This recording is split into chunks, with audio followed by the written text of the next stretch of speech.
Wala, nawala yung mga protestante. Wala na. Gusto sila. Ano nga, niloloko mga Katoliko. Napakasimple ng tanong ko, di ba? Ayaw sagutin. Nonsense daw. Hindi ibig sabihin pala nonsense yung sulat ni Pedro sa 3:15 ng unang Pedro. Naku, mahiya kayo. Nakikibasa na lang kayo ng Biblia, tinatakol ko pa.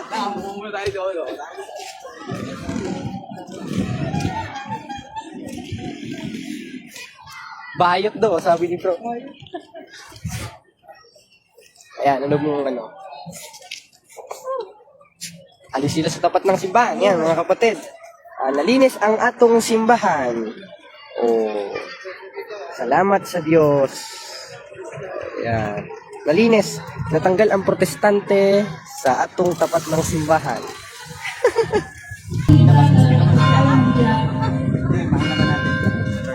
Tama, 5:44 naman tayo. Pwede ba kayo matanong mga bro? Kasi nangangaral kayo. Tama na. Alam namin kayo. Ano man yung... Ay, yung sabihin pala, hindi sumusunod sa Biblia, ate.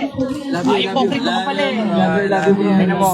Ang hanap ko, tanong, hindi iyakap. Alam naman natin yun eh, 13:34, 13:34. Peke yung pagmamahal nyo. 5:44 naman tayo, utos naman talaga ibigin ng kaaway. Love ka namin bro, love ka namin. Ngayon, ang tinatanong ko sa inyo, kung talagang totoong Kristiyano kayo, 3:15 ng unang Pedro, handa kayo sa pagsagot. Love ka rin pala nila eh. Bakla ka lalabas niyan kung love mo ako. Lalabas niyan, LGBT ka. Bro. Sumagot muna kayo sa tanong, mga bro. May pag-ibig po pala kayo, ba't di ko kayo sumasagot sa tanong? Oo, ayan. Yan kasi mga pastor na yan, pinabili lang ng suka at toyo yan. Pinabili lang ng toyo at suka, nangaral na, niligaw ng mga kapatid na Katoliko. Tsaka yung isa niyong kasama, pinagbantaan ako eh. Yung nakasalamin. Ang sabi sa akin, babarilin daw ako. O ngayon, tingin ko nyo, meron kayong kasama nung nakaraan, ikaw yung nag-cash out sa akin, protestante pa ako. Sila na naman pala. Oo, sila na naman pala yung nag-cash out, brad. Oo. Ayun nga eh. Kaya, magandang umaga. Mga Katoliko rin. Mga Katoliko. Panahin natin yan. Mga po lagi. Sama kayo ka? Katoliko? Oo, Katoliko. Hindi, ba kayo nakikita ko kayo. Hindi, mga Katoliko. Ayun. Ayun pa, hawak natin doktrina natin, CCC. Sana so. Yung CCC natin. Kasi alam ko mamaratang yan, sasabihin yan. Kayo mga Katoliko, sumasamba sa libulto. Kaya pabasa mo yung CCC. Saan mabasa sa CCC ng Catholic Church na tayo nagsamba sa libulto? Wala mabasa yan, tinan mo. Tatanungin natin yan. Ina-high blood eh. Ina-high blood sila kanina nung kinakausap ko dito eh. Ina-high blood. Nahuli naman sila, di ba? Mga sulpot yan, nasa 24 ng Mateo. Mga nagsilitaw. Hindi natin. Hindi, kanina nga gusto ko nga sumunod sa likod doon. Tinitira nga simbahan. Tinitira ang simbahan, no? Oo. Nako. Hawakan mo. Nila na, Ano daw sabi? sabi niya yung papasok ka sa simbahan, mga ganyan, paglabas mo, iba naman yung Ang problema na ng mga miyembro yun, ay tulong ko na si President Galasha sapagkat kayo mga kapatid, tinawag sa kalayaan. Tinawag tayo sa kalayaan. Kaya wala silang pakialam kung paglabas na ng ugali. Dahil iwawalat lang ng Diyos yung sa mga Diyos ng unang Korinto. Ngayon, itong mga pastor na ito, sinisiraan ng simbahan, talaga naman nila masisira nila. Tingnan natin mamaya pagkatapos nila.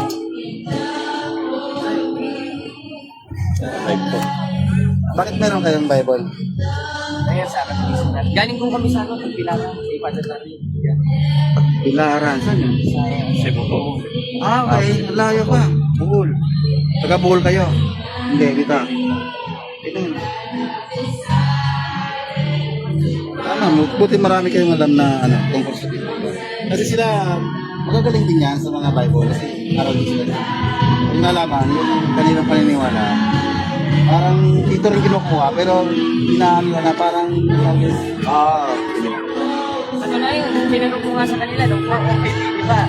Sila po, dapat translate, gano'n, mga church fathers. Ang nag-translate ng Biblia, meron na ba kayong pastor nun? Meron nung wala, hindi nila masagot. Kasi wala naman silang ambag sa pagbuot ng Biblia because the Bible is a Catholic book. Ninakaw lang nila at nakikibasa lang sila. Hindi naman, dinutulog pa tayo dito ng mga protestante. kanina, parang gano'n kaya. Tinanong namin kasi bibiktimahin pa yung isang kapatid rin na Katoliko eh. Galing, kasi mayroon kayong mga parang gano'n. Di ba pag marami kang alam pero sa tulad yun, parang katigi. Kakatigay. Parang katigi. Tama yun. Parang katigi. Alam mo, mga marunong. Yung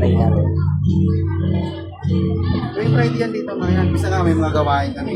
Parang nakaka-distort kung na nga sila. Sabi ko. Mahirap sa inyo. Sabihan mo naman. Konkrete to eh. Kaya itong babae na to dapat dito. 2:11 ng unang Timoteo, mag-aral na tumahimik na may buong pagkabasado. Ayun na, nasa Biblia. Yung sulat ni Pablo sa 12. Ngunit di ko pinahintulot babae magturo. Hindi magkaroon ng pumuno sa lalaki kundi tumahimik. Kaya kung talagang totoong Kristiyano sila, manahimik siya. Dahil yun ang tungkulin niya sa totoong iglesia. At according to CCC, yun ang Catholic Church. Ano simbahan? Hindi sila dahil sila born again is a form of sacramental baptism. Yun lang sila. Kumbaga ninakaw lang nila yung 3.5 ng 1, yung form of baptism. Pwede magtanong, bro? Hindi mo, bakla ka yata eh. Nag-love you ka sa akin eh. Gagaling sumagot eh. Pwede magtanong? Galing mo. Pwede magtanong? Pwede magtanong yan. Pwede magtanong. Tara. Tanong mo tayo. Eh kung may pag-ibigan, sasagot sa tanong yan.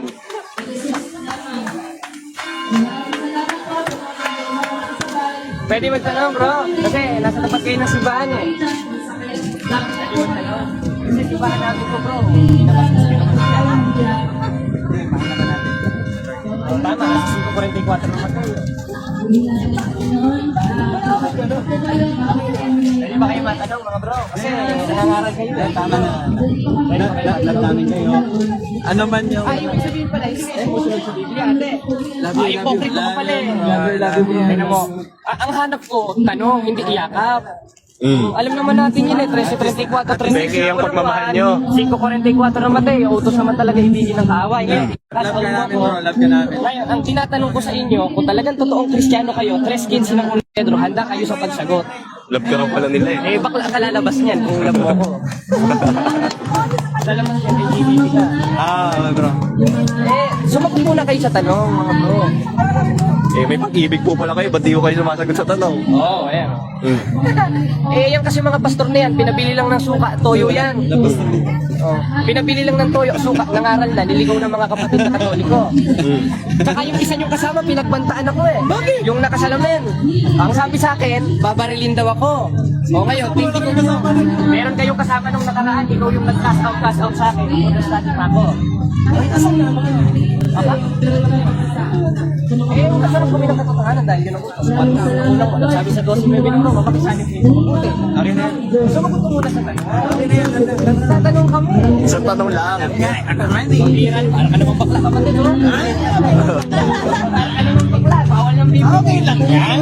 Sinabi na sulong ko rito, nakalagay, mga linggo. Nakikiyapin sa kapwa lalaki, kasama ka na doon. Dahil hindi naman, iyakap mo ko para ka na sumagot kayo sa tanong. Kapatid na uulol ka na eh. Sumagot kayo sa tanong, huwag kayong magpagunsada. Sinisiraan nyo simbahan eh. Sumagot kayo sa tanong. Napakasimple ng tanong ko. Simplihan nyo rin yung sagot. Okay lang yan, bro. Okay lang. Sa tanong. Ayan, tanong na. Tanongin na natin siya. Hindi natin kailangan yun. Ibig sabihin pala, nonsense pala yung apostol na si Pedro na sabi niya, 3:15 ng unang Pedro, handa dapat sa pagsagot. Samantalang ikaw, hindi handa sa pagsagot. Nako, ito naman pala mga ito, kontra ng Biblia. Tanungin mo na yung sarili mo. Paano ko tatanungin yung sarili ko? Wala namang salamin. Tanungin mo dahil naliligaw ka. Naliligaw pala yung Dali. sa Biblia. Tayo ang naligaw eh. Malaking kagamitan ka. Totoo lang, malaking kagamitan. Malaking kagamitan ng Diyos. Hindi mo na Naunawaan ko kayo, hindi nyo naunawaan. Katunayan, yung 3:15 ng unang Pedro, hindi nyo man lang nasunod-sunod na Mahal namin kayo, bro. Mahal namin kayo. mahal rin namin kayo sa tunay na kahulugan, hindi sa kayong pokrituhan gaya ng ginagawa ninyo. Ngayon, ang tanong ko sa inyo, ito lang, napakasimple yung iniwan kong tanong doon kay Kuya, nung 4:05, di ba? With Pope Damasus and St. Jerome, mga Catholic Church Fathers, meron na ba kayong miyembro na nag-ambag sa pag-compile ng Biblia? Meron o wala? Meron na wala lang yung sagot. Debate ng Muslim. Muslim ka na rin sa susunod na buwan. Ang tanong ko sa iyo, yung 4:05, Eh wala naman tayong tinanong na ano eh. wala naman akong tinanong na Muslim kung sa diskusyon yan, you are going to object. Sumagot ka sa tanong. Tingnan nyo, mga kapatid kung gaano kasasalaula sa pananampalataya itong mga born again na ito. Sabi nila, nonsense daw ang pagsagot sa tanong. Therefore, tinatakwil nila yung salita ni Kristo, kaya itong mga ito, sa madaling salita ay Antikristo. 12:48 ang nagtatakwil sa salita ni Kristo ay tinatakwil si Kristo. At isa doon sa salita ni Kristo, 3:15 ng unang Pedro yung handa dapat sa pagsagot. Ang problema sa kanila, ayaw sumagot. Napakasimple lang eh. Yung tanong ko dun sa isang pastor, 405 AD, Pope Damasus and St. Jerome, translating the Bible, meron na ba kayong pastor nun? Hindi sila makasagot. Dahil hindi naman daw importante yung history. Talaga pa nang kakontra ng Biblia itong mga ito. Kaya sabi sa 8:8 ng Pope, read the book of history and see. Sila, they cannot see. Why? Because they blind. 4:4 of 2 Corinthians, Apostle said, na binulag ng Diyos ang sanglibutang ito. Itong mga tao na ito, na dating Katoliko na ngayon sulpot na. Tamo pa imbabaw, oh. Dito ko mananalangin. Ano ba ang comment dyan?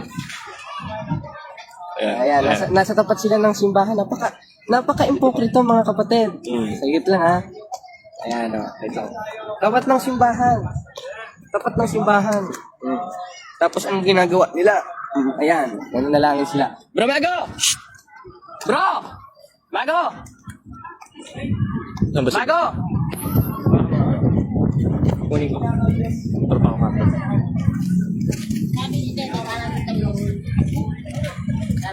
Sabayan natin nung nung mic.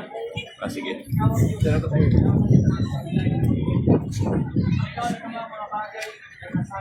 Ayan. Ayan, sige lang mga kapatid dahil ayaw nilang makinig. Hindi gamit tayo ng mic. Doon tayo kay Kuya Guard tapos tapusin natin yung Wala, ayaw sumagot sa tanong. May ipet. Eto, gamitan natin ng sound. Ayan, nasa simbahan tayo mga bro. Subukan natin gamitan ng... Ayaw naman makinig eh. Baka bingi. Tatanong lang ako eh. Makabit pa dito yan.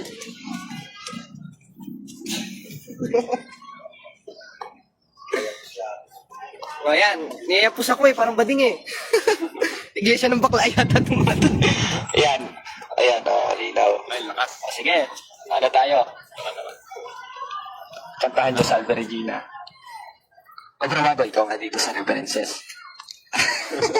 Balikan natin. Yan, tayo ngayon ay ayan. Anin lang natin, ayusin lang natin yung atong sound. Ayan, tapos tatanungin natin sila. Ayan. Ito lang natin tanong ito ba ito. Ayan. Bro, awin na yung yung dalawa. Ayan, Paano ba ito baliktad, bro? ayan, bro. Yan bro, baka pwede na kayo matanong. Oh, yan na. Malakas na. Okay na kayo. E di ibig sabihin pala, itinatakwil nyo yung sulat ni Apostol Pedro sa 3:15 ng unang Pedro na handa dapat kayo sa pagsagot. Sumagot kayo sa tanong kung talagang mga Kristiyano kayo. Hindi ko kayo kan kuya, naka-video kayo. This is our gravity, this is Catholic Church, this is a Church of Catholic Church. Ngayon, kung talagang may paninindigan kayo, sumagot kayo sa aming tanong. Sumagot na kayo sa tanong. Niloloko na mga Katoliko, niloloko na kayo mga Katoliko. Sumagot muna kayo sa tanong. I love you! AD, St. Jerome and Pope Damasus translating the Bible. Ang tanong ko sa inyo, may pastor na ba kayo noong 405 AD? Meron o wala? Sumagot ka sa tanong, hindi ko sinabi niya kapin mo ako, huwag ka nakipating. Bawal ang Biblia yan. Sa Isbebe ng unang Korinto, hindi ko nakikiapit sa kapwa lalaki. Ang tanong ko sa iyo, 405 AD, St. Jerome and Pope Damasus translating the Bible. Ang tanong ko sa iyo, meron na ba kayo pastor nun? Meron o wala? Hindi na nasagot. Mga kapatid, kita-kita nyo, itong mga impokrito na ito, na mga sulpot, Ay, mag-ingat kayo, baka maging sakit sa isip yan, ha? mga sulpot na ito, na kinatuparan ng 24 na Mateo na grabe makasira sa ating simbahan, nag-iingay sa tapat ng ating simbahan, hindi naman pala nakasagot sa tanong itong mga tao ito. Sa mga tweet, impokrito, di sa 18 ng Roma, madidilim ang isip ng mga tao ito. Huwag kayo maniniwala dito mga kapatid na Katoliko. Sino mga Katoliko ba kayo mga kapatid? Ha? O, huwag kayong maniniwala sa mga sulpot kasi ang nagbuo ng Biblia, because the Bible is a Catholic book. Ang tanong ko sa kanila, St. Jerome with Pope Damasus translating the Bible. Meron na ba silang pastor? Hindi nila masagot. Dahil sabi nila, wala daw kabuhayan yung mga referensya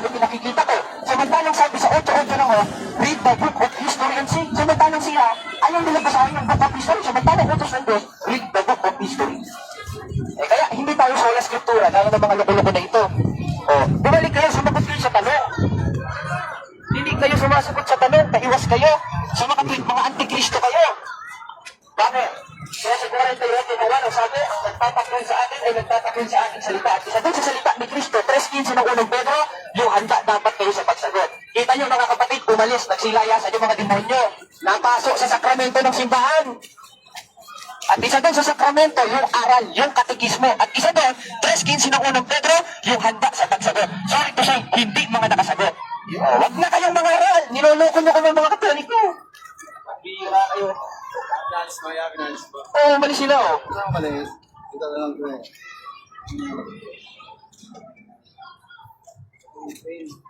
Paninag na kayo. Tapos sasabihin nyo, ang pagpasok kay ng simbahan, paglabas ganun pa rin ang ugali. Wala na kayong pakialam doon. Dahil sabi sa 5:13 ng Galacia, sapagkat kayo mga kapatid ay tinawag sa kalayaan. Kaya wala na kayong pakialam. Ang pinakamalaga, ma-receive natin yung most important sacrament of the church. And that's the Holy Eucharist. Ang sabi ni Kristo, 26:26 ng Mateo, kunin ninyo, ito ang aking katawan. And that the spiritual fruit of the true Christian follow Jesus Christ. Katunayan, 27 ng gawa ang mga apostol, unang araw ng sanglinggo nagkakabisa, nagpuputol-putol ang tinapay sila, nagpuputol-putol spaghetti, pinanguubos ang mga bata. Kaya mali itong mga protestante na ito, mga kapatid. Kaya kayo mga kapatid na Katoliko, huwag kayong paloloko kayo, mga bro, huwag kayong paloloko sa mga born again na yan. Kaya may Yan, success mga kapatid at nagalayas natin ang mga elemento. Friday ulit. Ayun, ito na naman. Ayun. Ayan. Kaya, ayan eh. Ano sabi dyan? Ano sabi? Diyan si Bro Erin. Nanonood si Bro Erin. Ay, nood. Ay, tinat. Oh bro, saan na? Nasaan na yung mga ano? Wala na? Wala na. Yun, salamat sa Diyos. Salamat kay Wawa Wari. Nabalayas natin ang mga protestante. Wala na, no? Meron pa dun eh. Meron ba doon? Jehovah eh. Jehovah's Witnesses naman yung nandun. Wala na. No? Ayun. Masimot ang mga protestante. Dami eh. Ngayon, ano bang maganda ni topic? Ako, hindi na tayo eh. Ganda bro, Christology. May debate ako bukas eh. Ano na yan? Confidential na yan. Private natin yan. Ah, yes. Yan. Yung sabi sa ano.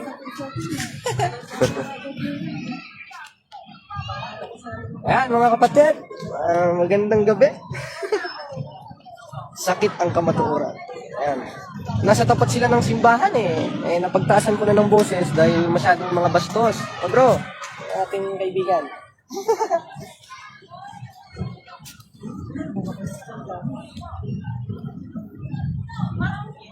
Ayan. Ayun, nawala ng mga mga protestahe. Tayo, nakakalat lahat eh. Alisan sila eh. Kumuha ko ng mic eh. Napaso sa ano eh. Napaso sa sakramento ng simbahan.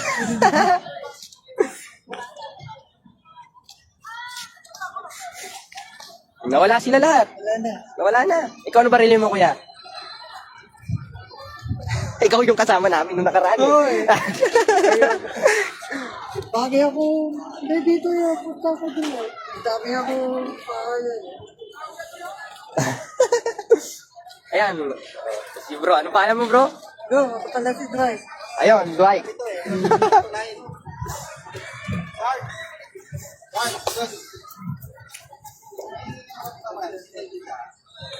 Ayun. Ano ba dyan? Wala na. Tara, tingnan natin. Kasi nagkakalat itong mga protest. Nasaan yung pulang bag? Ito. Nandyan. Ayun. Yes, yes. Ako na bahala dito. Kaya ano. Oh. Nawala yung mga protestante. Wala na. Gusto sila. Ano niya? Niloloko mga Katoliko. Napakasimple ng tanong ko, di ba? Ayaw sagutin. Nonsense daw. Hindi ibig sabihin pala nonsense yung sulat ni Pedro sa 3:15 ng unang Pedro. Naku, mahiya kayo. Nakikibasa na lang kayo ng Biblia, tinatakwil nyo pa.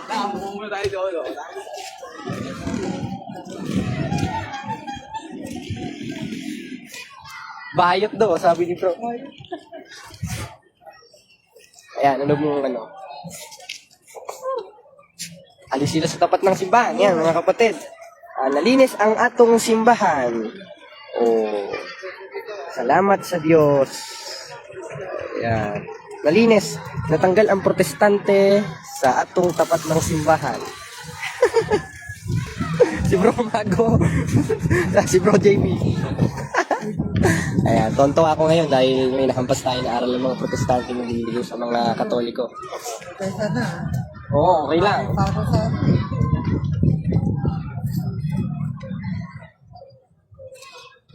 Sila na naman yun. Ayun yung nag-cast out sa atin, yung protestante pa tayo, yung Eli Soriano.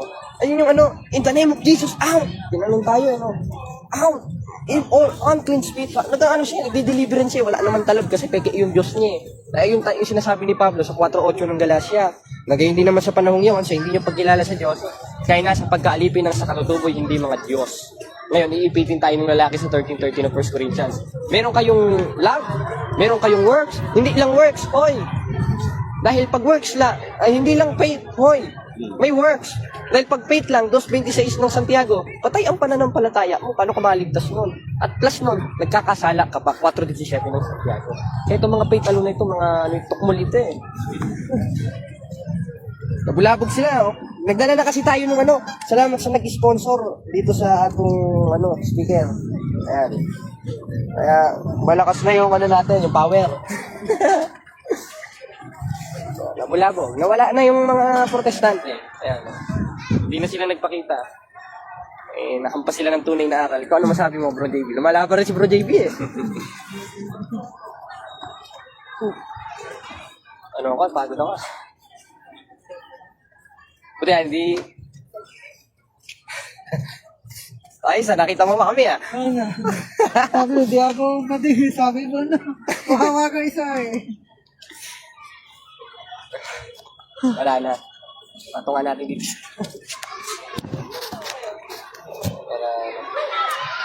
Rob, saan ba pwede magpa-Gcash dito?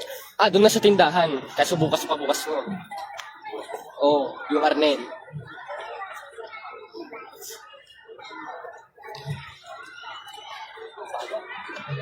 Kamusta ka naman?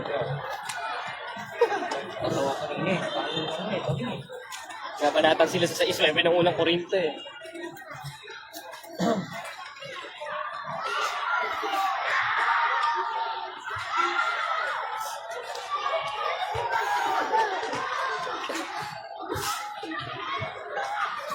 Little Darwin Gitgano, Ma'am Rel loves you. Ingat bro palagi. Salamat sa Diyos. Bro, magkamukha kayo ni Bro JB. Eto, kumpleto na tayo eh. Dala natin to, dala natin yung references, dala rin natin yung Biblia. Oh. Para ano, para isang tanungan na lang. Kasi alam natin mamamaratang itong mga ito eh. Lahat ka ng aral ng Iglesia Katolika wala sa Biblia. O saan mabasa dito letter for letter sa CCC. Oh. Na lahat ng aral ng Katoliko, inamin ng Catholic Church, wala sa Biblia. O hindi nila mababasa yon. Bakit? Mga sinungaling ito, mga anak ng Diablo. Totoo ba yon? Sabi sa 8:44 naman, kayo sa inyong amang Diablo. Kaya, wala po. Meron po. Meron ba? Ito, meron po.